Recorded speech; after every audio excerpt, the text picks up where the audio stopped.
Hello aspirants, welcome to another session of mains 450 plus. आज हम लोग देखेंगे अबाउट द अर्बन फ्लडिंग, उसके causes, impact and remedies. Government क्या मेजर ले रही है और क्या लेने की जरूरत है। ये आपकी GS3 का डिजास्टर एंड डिजास्टर मैनेजमेंट का पार्ट बनता है। अब देखिए, दिल्ली ने पहले 50 डिग्री तक ऑलमोस्ट टेम्परेचर देखा, उसके बाद अब बारिश हुई तो एक ही दिन में इतनी बारिश हुई जितनी की पूरे एक मंथ में होती है जनरली इन दिल्ली। ओके, तो फिर से वही सिचुएशन आई और लास्ट ईयर भी सिचुएशन इसी तरह की थी। नो, ये सिर्फ दिल्ली की बात नहीं है। दिल्ली के अलावा अगर आप देखेंगे, चाहे वो चेन्नई हो, मुंबई हो, ओके, या फिर इवन 2014 के श्रीनगर के फ्लड्स हो, इन सब में एक ही चीज कॉमन है, जो कि बिल्कुल अलग अलग क्लाइमेटिक रीजन से आते हैं सभी सिटीज, लेकिन उसके बाद भी एक चीज कॉमन है, दैट यहाँ पर अर्बन फ्लडिंग की सिचुएशन हर साल बढ़ती जा रही है। No, what could be the reason? यानी कि कहीं ना कहीं रीजन जो है वो मेजरली एंथ्रोपोजेनिक है। ओके, क्लाइमेटिक रीजन है, लेकिन उसके लिए आप तैयार कर सकते हो खुद को, लेकिन अगर आप बार बार उसमें फेल हो रहे हो, दैट मीन्स कि नेचुरल के अलावा भी कहीं ना कहीं मैनमेड रीजन भी इसके लिए रिस्पॉन्सिबल है। ओके, इन जनरली अगर आपसे पूछा जाए कि अर्बन फ्लडिंग के क्या कॉज हो सकते हैं, तो आपके दिमाग में आना चाहिए rapid urbanisation, right, inadequate infrastructure, यानी कि हमारा जो ड्रेनेज इंफ्रास्ट्रक्चर है वो उतना अच्छा नहीं है। कॉन्क्रीटाइजेशन बहुत ज्यादा हो रहा है, पेवमेंट्स वगैरह, ट्री कट डाउन किए जा रहे हैं जिनकी मदद से परकुलेट किया जा सकता था वाटर नीचे। ओके, और जो हमारी सिटीज हैं वो बहुत ही अनप्लैंड है। हायर रीजन्स, लो लेइंग एरियाज, कुछ भी तरीके से प्लान नहीं किया गया है, पानी से फ्लो करता रहता है from higher to low laying regions. और एक और पॉइंट जो शायद आप लोगों ने बहुत कम सोचा होगा, अगर ग्राउंड वाटर एक्सेक्शन जब ज्यादा होता है तो वहां पे एक लो लेइंग जैसा एरिया बनना शुरू हो जाता है, और फिर बाकी सिटी की जो अपर एरियाज है उनसे पानी उस तरफ आना शुरू हो जाता है। ओके, तो हम सभी पॉइंट्स को एक एक करके समझेंगे, लेकिन उससे पहले जब भी अर्बन फ्लडिंग पे क्वेश्चन आएगा तो मैं हमेशा आपसे कहता हूं, आपके पास दो तीन चीजें रेडी होनी चाहिए। या तो आप जब भी मेंस का आंसर लिखते हो तो आप या तो उसका ओरिजिन बता दो, या फिर उसकी डेफिनेशन बता दो, या फिर उससे रिलेटेड कोई डेटा दे दो। ओके, तो यहाँ पे मैंने डेफिनेशन इंक्लूड की है, आप चाहें तो आईपीसीसी की रिपोर्ट भी कोट कर सकते हैं। उसने भी कहा था कि ये जो नेचुरल डिजास्टर्स टाइप की चीजें हैं, या फिर जो आप कह सकते हैं कि कैलेमिटीज हैं, ये बढ़ती जा रही हैं due to climate change, right. Now urban flooding होती क्या है? तो it is the inundation of land and property in a built environment, particularly more densely populated areas like cities, caused by rainfall overwhelming the capacity of drainage system। Rainfall होगी, definitely होगी, कभी कम कभी ज्यादा, लेकिन आपका ड्रेनेज सिस्टम की जो capacity है, जब उसको ओवरवेलम कर दे, उससे ज्यादा बारिश हो जाए, तब जाकर अर्बन फ्लडिंग की सिचुएशन बनती है। Alright? Unlike the rural floods, urban flooding is not only caused by just higher precipitation, but also unplanned urbanization that increases the flood volume by up to 6 times। Alright? तो ये आपका एक readymade introduction हो जाएगा। आगे चलते हैं हम कॉजेस पर। First, unplanned rapid urbanisation. जब हम लोग न्यूज़पेपर एनालिसिस देखते हैं तो उसमें हमने सबसे ज्यादा अगर कुछ अभी तक हम बार बार रिपीट हुआ है तो वो हुआ है बैंगलोर। बैंगलोर की जो लेक्स थे एंड वेटलैंड्स, इन पर बहुत ज्यादा एनक्रोचमेंट हुआ है। वेटलैंड्स तो बहुत ज्यादा इंपॉर्टेंट होते हैं, वो आपके सिटी में से वाटर ही प्रोवाइड नहीं करते हैं, बल्कि इनफैक्ट वो वाटर प्यूरिफिकेशन का भी काम करते हैं, आपकी ग्राउंड लेवल को मेंटेन करने का काम करते हैं। लेकिन बैंगलोर और उसके साथ साथ अधिकतर कई सिटीज में लेक्स और वेटलैंड्स दोनों पे एनक्रोचमेंट बहुत ज्यादा हुआ है।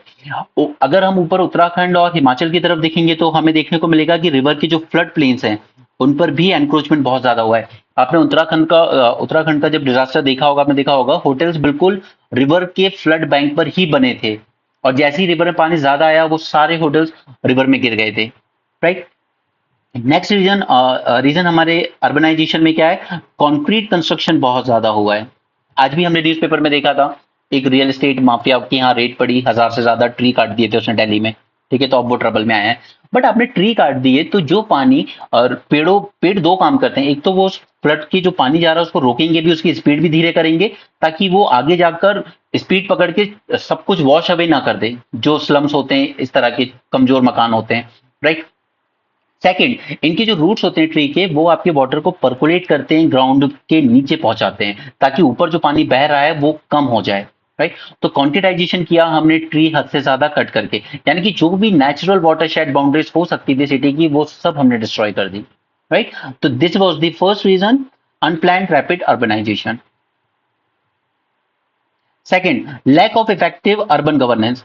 नो सर, जो हमारा 74th कॉन्स्टिट्यूशन अमेंडमेंट एक्ट आया उसने अर्बन लोकल बॉडीज को पावर तो दे दी, लेकिन जब बात आती है ओवरऑल लैंड यूज की, ठीक है, लैंड यूज की पावर, तो ये कहीं ना कहीं स्टेट गवर्नमेंट ने अभी भी अपने पास ही रखी है मोस्टली। इन्होंने सिटी गवर्नमेंट यानी कि जो म्यूनिसिपल कॉर्पोरेशन हैं, म्यूनिसिपैलिटीज हैं, उनको ट्रांसफर नहीं किए। तो अर्बन लोकल बॉडीज एग्जिस्ट तो करती हैं, लेकिन पूरी जो प्लानिंग होती है सिटीज के लैंड यूज की वो सब स्टेट गवर्नमेंट के लेवल पर ही हो जाती है। इसके बाद अगर थोड़ी बहुत पावर फंड्स और फंक्शनरीज दे भी दिए जाए नीचे लोकल बॉडीज को, तो प्रॉब्लम वहां पे आती है आपके एग्जीक्यूटिव विंग और इलेक्टेड विंग पे। ठीक है, इलेक्टेड यानी कि आपका मेयर, ठीक, सॉरी,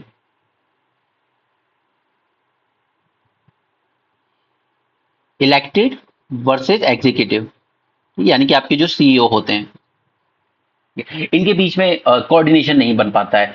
एग्जीक्यूटिव ऑलवेज थिंक कि ये सब अनपढ़ लोग हैं, मैं पढ़ा लिखा हूं, मैं जानता हूं, ओके। तो कोऑर्डिनेशन नहीं है अर्बन लोकल बॉडीज लेवल पर इलेक्टेड एंड एग्जीक्यूटिव विंग के बीच में। ओके, सीईओ वगैरह जो होते हैं ये सब आईएएस बन के आते हैं, ओके। तो वो एक कोऑर्डिनेशन का इशू वहां पर रहता है। उसके बाद अगर फंड्स एलोकेट कर भी दिए जाएं तो उसके बाद उनमें मिस मैनेजमेंट के इश्यूज बहुत ज्यादा देखने को मिलते हैं। राइट। तो गुड गवर्नेंस उतनी अच्छी है नहीं नीचे, अच्छी सिटी प्लानिंग हो नहीं पाती है। इनफैक्ट अगर आप देखेंगे तो मेजोरिटी जो म्यूनिसिपैलिटीज उनके पास कोई विजन ही नहीं है सिटी को लेके, कि हमें अपनी सिटी को अगले 10, 20, 30 ईयर्स के लिए किस तरीके से प्रिपेयर करना है। Next is inadequate drainage infrastructure. No see, अधिकतर जो हमारे यहाँ ड्रेनेज इंफ्रास्ट्रक्चर्स हैं जो मेजोरिटी सिटीज में है, बॉम्बे, दिल्ली, ये सब ब्रिटिश एरा में प्लान किए गए थे, ब्रिटिश एरा में। अब उस टाइम की population majority city in metro cities में और आज की पॉपुलेशन बहुत ज्यादा फर्क है। प्लास्टिक पॉल्यूशन आज जिस लेवल का है वो उस वक्त उतने लेवल का नहीं था। इवन रेनफॉल की जो इंटेंसिटी भी हुई है, हमारे क्लाइमेट चेंज की वजह से क्या हुआ है, बारिश पहले भी होती थी 75 ईयर्स पहले, आज भी होती है, but what has change is कि पहले जो बारिश बिखरी बिखरी होती थी 5 मंथ में, 4 मंथ 5 मंथ, उसकी आज इंटेंसिटी बढ़ गई है। आज मंथ में एक ही दिन 2 दिन बारिश होगी लेकिन बहुत हैवी हो जाएगी, लाइक। तो उस इंटेंसिटी की वजह से हमारा ये जो ड्रेनेज सिस्टम है ये इनसफिशियंट रह जाता है। ठीक, उसके बाद उनकी चोकिंग, ब्लॉकिंग, वो सब एक अलग इशू है। राइट। उस वजह से जब भी ज्यादा बारिश हो जाती है तो ये जो हमारा ड्रेनेज इंफ्रास्ट्रक्चर ये फेल कर जाता है एंड ये ओवरफ्लो कर जाता है पूरा। राइट। सो ये तीन बड़े कॉजेस थे, आगे और भी देखते हैं। Climate change and extreme weather events, तो यहाँ पे आप आईपीसीसी की रिपोर्ट को कोट कर दीजिएगा, ठीक है। यहाँ पर फ्रीक्वेंसी एंड इंटेंसिटी दोनों इंक्रीज हुई है, ठीक है, ड्यू टू क्लाइमेट चेंज। और यही हुआ दिल्ली में। पिछले साल भी अगर आप ओवरऑल देखेंगे तो 7 या 8, 7, 8 डेज ही बारिश हुई थी, लेकिन जब हुई तो बहुत हैवी हुई। अभी भी लास्ट वीक सिर्फ एक दिन बारिश हुई है, बट वो इतनी हुई कि 3 दिन तक वाटर सप्लाई डिस्टर्ब हो गया यहाँ पर। Right. So climate change and extreme weather events की वजह से भी अर्बन फ्लडिंग के केसेस ज्यादा बढ़ते जा रहे हैं। उस वजह से रन ऑफ ज्यादा हो जाता है और फिर सिटी की पूरी लाइफ डिस्टर्ब हो जाती है। Loss of water bodies and green space, ये सब मैंने आपको समझा ही दिया है ऑलरेडी, कि ट्री कल्टीवेशन और ट्री प्लांटेशन जो था वो पूरी तरीके से डिस्टर्ब हो गया हमारा। राइट। और सबसे इंपॉर्टेंट कि हमारी जो वाटर बॉडीज हुआ करती थी, वेटलैंड्स एंड लेक्स, ठीक है। और इसमें आप कोट कर सकते हो, एक स्टडी थी national institute of urban affairs की, उसने कहा था कि करीब 70 to 80% जो वाटर बॉडीज हुआ करती थी मेट्रो सिटीज में, वो पिछले 40 ईयर्स में डिस्ट्रॉय हो चुकी हैं। राइट। और फिर जब ये पूरा डिस्ट्रॉय हो जाता है ना, ये जो नेचुरल वाटर बॉडीज जब डिस्ट्रॉय हो जाती हैं, तो ये इनडायरेक्टली हमारी जो नेचुरल वाटर साइकिल है उसको भी डिस्टर्ब करता है। राइट। यहाँ से जो वेपोरेशन होना चाहिए था, जो पर्कुलेशन होना चाहिए था नीचे, वो सब कुछ डिस्टर्ब हो जाता है। Next is solid waste management. अब सॉलिड वेस्ट मैनेजमेंट हमारे यहाँ इतना अच्छा है, जो कि आप ओआरएन जैसे पॉश एरिया में भी देख सकते हैं, कचरे के ढेर आजू बाजू लगे रहते हैं, ओके। और फिर वो जब बारिश होती है तो वो उसमें बहते बहते वो आगे जाके क्या करता है, हमारी ड्रेनेज सिस्टम को पूरा चोक कर देता है। राइट। ये रिड्यूस कर देता है हमारी वाटर फ्लो कैपेसिटी को और वाटर लॉगिंग की सिचुएशन बनना शुरू हो जाती है। Ground water depletion and land subsidence मैंने इसलिए कहा था क्योंकि जब जब हम ग्राउंड वाटर बहुत ज्यादा एक्सट्रैक्ट करना शुरू करते हैं तो ये जो हमारा लैंड है ये थोड़ा सा सबसाइड होना शुरू हो जाता है। राइट। और उसके बाद होता ये है कि यहाँ से पूरे एरिया से जो पानी आना होगा वो कहीं और जाने की बजाय इस डायरेक्शन में फ्लो करना शुरू कर देता है। राइट। अब अगर अगर यहाँ पे छोटे छोटे स्लम्स होंगे या छोटी छोटी कॉलोनीज होंगी तो उनमें दिक्कतें आएगी। ओके, क्योंकि यहाँ से ग्राउंड वाटर एक्सट्रैक्शन बहुत ज्यादा हो चुका था। तो ground water depletion and land subsidence ये दोनों एक रीजन है। इसलिए हम लोग हमेशा कहते हैं कि ग्राउंड वाटर उतना ज्यादा एक्सप्लॉइट नहीं करना चाहिए कि वो रिचार्ज ना हो सके। Lack of integrated urban water management. अब अगर आप इसमें अकेले दिल्ली की भी बात करेंगे ना तो करीब करीब 10 से 11 डिफरेंट एजेंसीज हैं जो वर्क करती हैं इनमें। ठीक है, रोड के लिए एक अलग है, ड्रेनेज के लिए अलग है, सीवेज वाटर सप्लाई सबके लिए अलग अलग है। तो यहाँ पर एक इंटीग्रेटेड मैनेजमेंट नहीं है पूरा। राइट। तो हमें ये भी एक कॉज है कि फिर वो ब्लेम गेम वगैरह चलते रहते हैं। ओके, वाटर सप्लाई अलग डिपार्टमेंट देख रहा है, सीवेज अलग डिपार्टमेंट देख रहा है, स्टॉर्म वाटर ड्रेनेज वो अलग दे रहा है। तो ये जो फ्रेगमेंटेड अप्रोच है that is also one of the cause of urban flooding. Next is हमारे यहाँ की जो पॉपुलेशन डेंसिटी है। ठीक है? हमारी मेट्रो सिटीज की पॉपुलेशन डेंसिटी बहुत ज्यादा है। अब देखिए जनरली इस तरह की बातें जब की जाती है ना तो लोग कहते हैं कि हम पैदा कर रहे हैं, हम पाल रहे हैं, तुम्हें क्या दिक्कत है। दिक्कत ये है कि ये पॉपुलेशन सर्वाइवल के लिए पानी तो पिएगी ना, तो फिर हम लोग क्या करेंगे, और ज्यादा ग्राउंड वाटर एक्सप्लॉइट करना शुरू कर देंगे और ज्यादा लैंड सब्सिडेंस शुरू हो जाएंगे और लो लिविंग एरियाज में वाटर बैठने लगेगा। राइट। और ज्यादा घर बनाने पड़ेंगे और ट्री काटने पड़ेंगे और एकोमोडेट करना पड़ेगा लोगों को। तो उस वजह से क्या करेंगे, हम अपने पूरे ग्रीन कवर को डिस्ट्रॉय कर लेंगे। राइट। तो हमने करीब 9 कॉजेज देखे, I think more than enough है। ठीक। बाकी एक सेकेंड, आप एक एक पॉइंट और लिख दीजिएगा उसमें। हमारी रिवर्स जो हैं इनमें सिल्टेशन बहुत ज्यादा है। ठीक है, ये बहुत ज्यादा सिल्ट कैरी करके लाती हैं, तो उसमें होता ये है कि इनकी वाटर कैरिंग कैपेसिटी जो है वो कम हो जाती है। ठीक है, so that is also, but mostly ये ट्रू एक लिमिटेड एरिया के लिए है। जैसे हमारी जो जहां से रिवर्स निकलती है मेजर हिमालयन रीजन से। ठीक है, तो ये यूपी बिहार के लिए तो एप्लीकेबल है, बाकी पेनिनसुलर इंडिया के लिए उतनी एप्लीकेबल नहीं है, इसलिए मैंने इस पॉइंट को डाला नहीं, बट आप फिर भी ऐड कर सकते हैं। ओके, इम्पैक्ट देखते हैं। एकदम कॉमन सेंस वाले पॉइंट्स हैं। इम्पैक्ट में क्या होगा, लॉस ऑफ लाइफ, काफी सारी डेथ हो जाती है इन फ्लड्स में। ठीक है, उसके बाद हमारा इंफ्रास्ट्रक्चर जो है वो डैमेज हो जाता है, इलेक्ट्रिसिटी वगैरह पावर कट करना पड़ता है, उस वक्त हमारे हॉस्पिटल्स में पानी भर जाता है। ठीक है, तो पब्लिक की जो सर्विसेज हैं वो सब डिस्टर्ब हो जाती हैं, फाइनेंशियल लॉस होता है पूरा। ठीक है, इकोनॉमी को फाइनेंशियल लॉस, पावर कट होगा, इंडस्ट्री अपना प्रोडक्शन नहीं कर पाएगी उस वक्त। राइट, तो इस तरह से हमारा इंफ्रास्ट्रक्चर डैमेज होता है इसमें पूरा। कई बार ब्रिज, स्पेशली बिहार के कंटेक्स्ट में हमारे ब्रिज कोलैप्स कर जाते हैं। राइट, तो हमारे इंफ्रास्ट्रक्चर को डैमेज होता है। नेक्स्ट इज हमारा इकोलॉजिकल एंड एनवायरमेंट हार्म होता है पूरा। ये और ज्यादा सिल्ट कैरी करती है, फिर रिवर और ज्यादा सिल्टेशन आता है इसमें, उस वजह से फिर और इनकी कैपेसिटी, वाटर होल्डिंग कैपेसिटी है जो वो और ज्यादा कम हो जाती है। वाटर बॉर्न डिजीज, एक बार पानी बैठा हुआ है चलो वो ठीक है, लेकिन जब ये पानी जाएगा उसके बाद काफी सारी बीमारियां दे जाएगा, कॉलेरा, ओके, उसी तरह से टाइफाइड, डायरिया, ये सारी बीमारियां होने का खतरा बढ़ जाता है एक बार जब वाटर वहां से रिसीड करता है। राइट, इकोनॉमिक कॉन्सिक्वेंसेस, सारी एक्टिविटीज डिस्टर्ब हो जाती हैं, चाहे वो पावर प्रोडक्शन हो, ये इलेक्ट्रिसिटी जनरेशन वगैरह, ये सब दिक्कत हो जाता है। आपका हॉस्पिटल्स ये डिस्टर्ब हो जाते हैं, आपके आपकी स्टडीज डिस्टर्ब हो जाती हैं, schools and all. Okay, and most importantly rescue and relief operation भी मुश्किल हो जाता है अगर कोई सिचुएशन बन रही है लेकिन बारिश अभी भी गिर रही है या पानी भरा हुआ है कहीं पे, तो वो रेस्क्यू एंड रिलीफ ऑपरेशन भी उतना इजीली हो नहीं पाता है। साइकोलॉजिकल स्ट्रेस, जैसे कुछ कई बार ऐसा होता है कि लोग अपनी वैल्यूएबल बिलोंगिंग्स खो देते हैं। ठीक है, जैसे जनरली आप स्लम एरियाज में क्या देखते हो कि अगर उनके पास थोड़ा बहुत कुछ वैल्यूएबल बिलोंगिंग्स भी है या पैसे भी हैं तो वो कैश में रखना पसंद करते हैं। कई बार बारिश एकदम से फ्लड वाटर आता है एंड वो पूरा पानी उनका बह जाता है। Right, disruption of vital services, तो पूरा ट्रांसपोर्टेशन, आप रेलवेज देखो, ट्रेन बहुत लेट चलने लगती हैं, फ्लाइट्स वगैरह, ये सब डिस्टर्ब हो जाता है। ओके, ये हमारे लिए सबसे ज्यादा इंपॉर्टेंट है कि आखिर गवर्नमेंट इस पे क्या इनिशिएटिव ले रही है। नो सी, हम इनको दो लेवल पे स्टडी करेंगे, एक नेशनल लेवल पे और दूसरा लोकल लेवल पे, गवर्नमेंट इनिशिएटिव्स को। फर्स्ट इस नेशनल लेवल पर एक अर्बन फ्लडिंग प्रोग्राम बनाया गया। गोल सिर्फ इतना था कि एक हॉलिस्टिक अप्रोच रखा जाए। ठीक है, this aims to establish holistic approach कि हम अर्बन फ्लड्स को किस तरीके से मैनेज करेंगे, and holistic approach for urban management, उसके लिए ये प्रोग्राम लॉन्च किया गया था। यहाँ पर स्पेसिफिक गाइडलाइंस जारी की गई हैं कि आप जो फ्लड रिस्क है उसको किस तरीके से असेस करेंगे, फ्लड रिस्क असेसमेंट। ओके, और उसके बाद उसको मिटिगेट करने के लिए आप क्या अप्रोच लेंगे। This was the goal of national urban flood programming. Smart city mission की बात करें तो इसमें भी जब ये प्लान पूरा तैयार होता है तो इसमें भी हम लोग इंटीग्रेट करते हैं अर्बन फ्लड मैनेजमेंट को। ये urban flood management smart city में एक वाइटल कंपोनेंट है। और फोकस होता है कि हम टेक्नोलॉजी को अडेप्ट कर पाए for flood monitoring, adapt technology for flood monitoring, and साथ में अर्ली वार्निंग सिस्टम स्टैब्लिश किए जाएं कि ताकि अर्बन फ्लडिंग को बेटर मैनेज किया जा सके। स्मार्ट सिटी से ही मिलता जुलता कंपोनेंट है अदर 500 सिटीज के लिए अमरूद। उसमें भी यही था कि हम लोग अपग्रेड करेंगे यहाँ के ड्रेनेज सिस्टम को,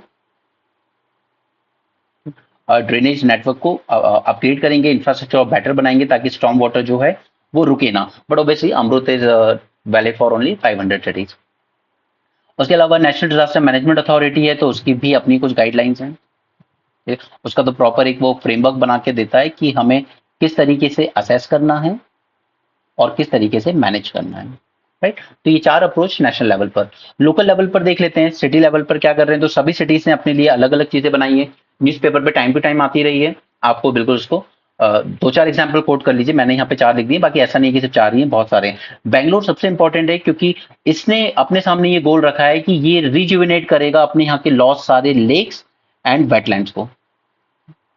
क्योंकि एक टाइम पर बहुत लेक्स हुआ करते थे बेंगलोर में, वेटलैंड्स हुआ करते थे, बट जैसे जैसे सिटी बहुत ज्यादा ग्रो करती गई, एक टेक्निकल हब बनती चली गई, तो ये सारी ग्रीनरी वाटर बॉडीज ये सब खराब होते चले गए। ठीक, इसके अलावा बेंगलोर ने अपने सामने एक और चीज रखा है कि ये बायोवेल्स बनाएगा।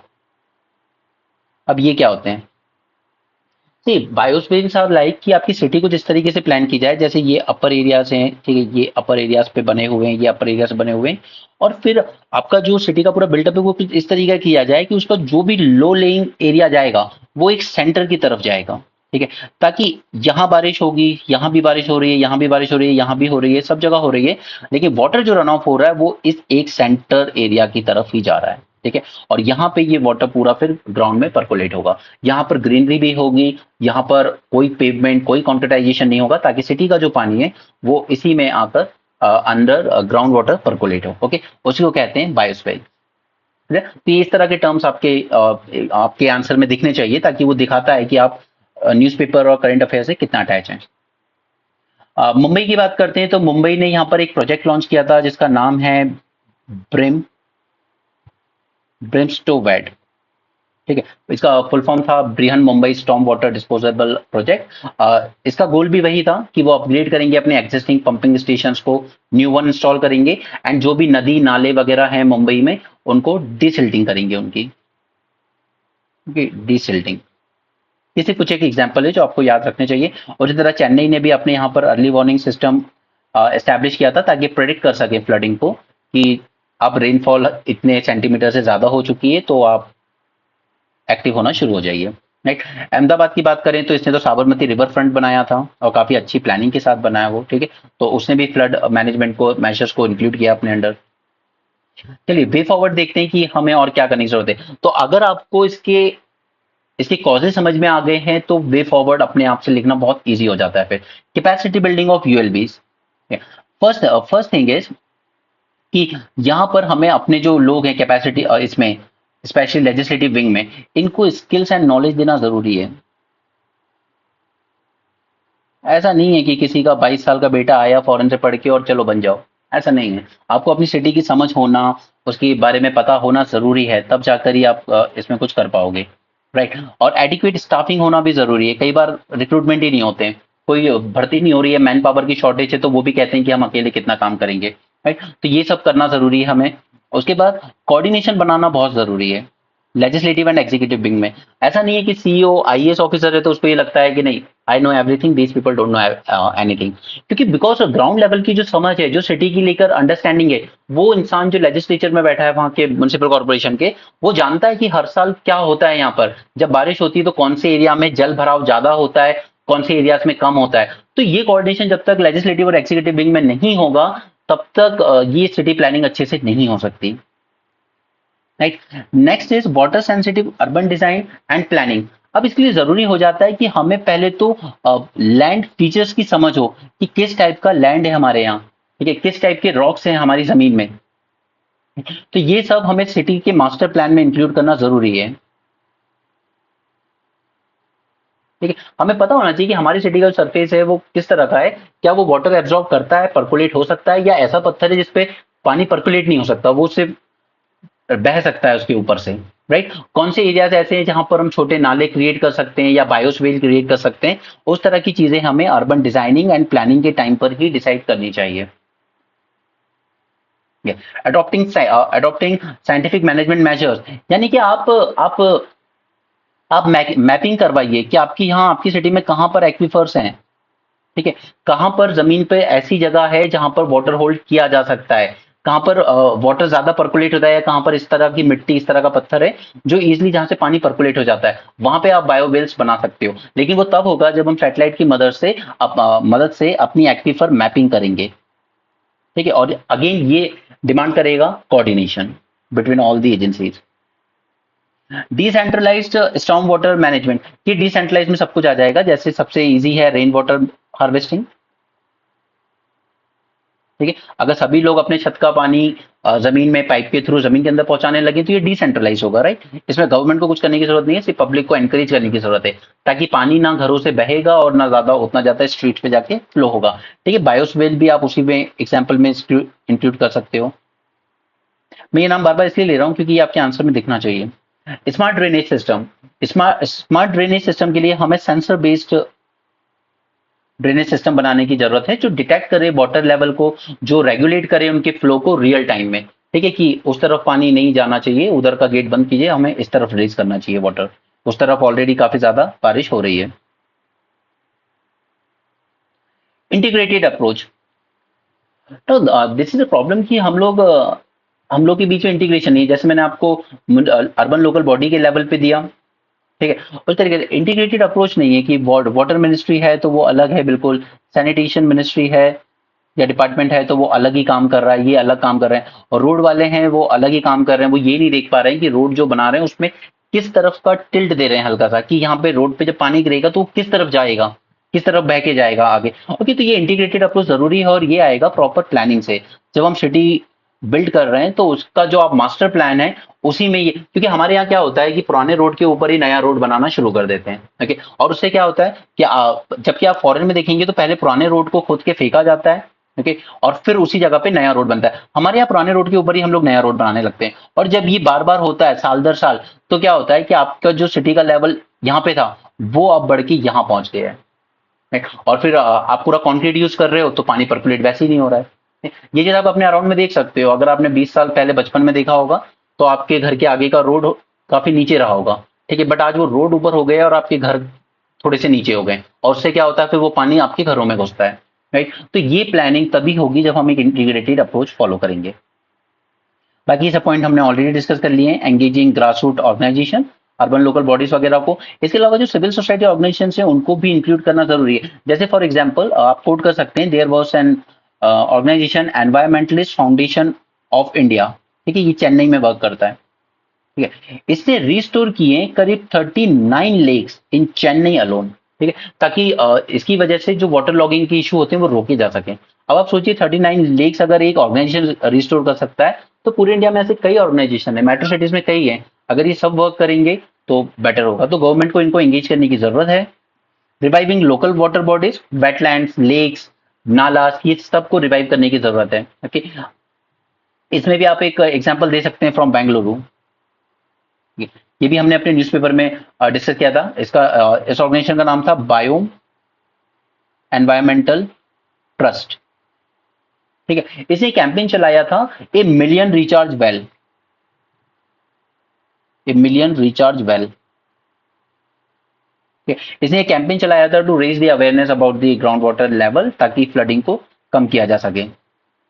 ड्रेन इंफ्रास्ट्रक्चर, उसमें वही सब आ जाएगा आपका, tree gardens, lakes and all those thing, ताकि वाटर ज्यादा से ज्यादा परकोलेट हो सके। And lastly nature based solution, यानी कि हमारे जो भी अर्बन फॉरेस्ट हैं, आजकल ग्रो कर भी रहे हैं हम लोग मियावाकी मेथड से।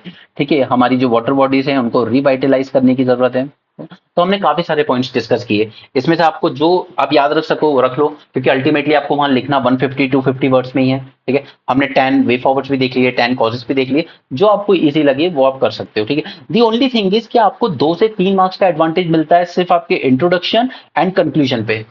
अगर आपका रेडीमेड इंट्रोडक्शन तैयार नहीं है टॉपिक का तो आप वहां पीछे रह जाओगे, और जब आप चारों पेपर के मिलाओगे तो यू विल रियलाइज कि आप 20-25 मार्क्स का एडवांटेज छोड़ के आ रहे हो वहां।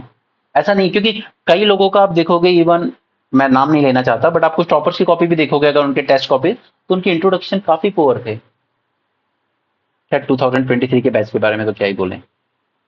एनीवे, अपने इंट्रोडक्शन रेडीमेड पहले से रखिए, कंक्लूजन रेडी रखिए, क्योंकि बीच का जो कंटेंट है, अगर हर थीम के लिए आपके 5 से 6 पॉइंट्स हैं तो आप अच्छा परफॉर्म कर सकते हो। ओके, सो हम लोग यही कोशिश कर रहे हैं इस मेंस 450 प्रोग्राम में कि करंट अफेयर से रिलेटेड जो भी इंपॉर्टेंट टॉपिक्स हैं वो सारे हम लोग कवर कर सकें, वो भी इस फॉर्म में कि आप डायरेक्टली जैसे आंसर आपको प्रेजेंट करना है आप उसी फॉर्म में पढ़ रहे हो, ताकि आप इजिली रिकॉल कर सको एग्जाम हॉल में। Okay, so that's it for this session. Thanks for joining, have a great day and keep learning.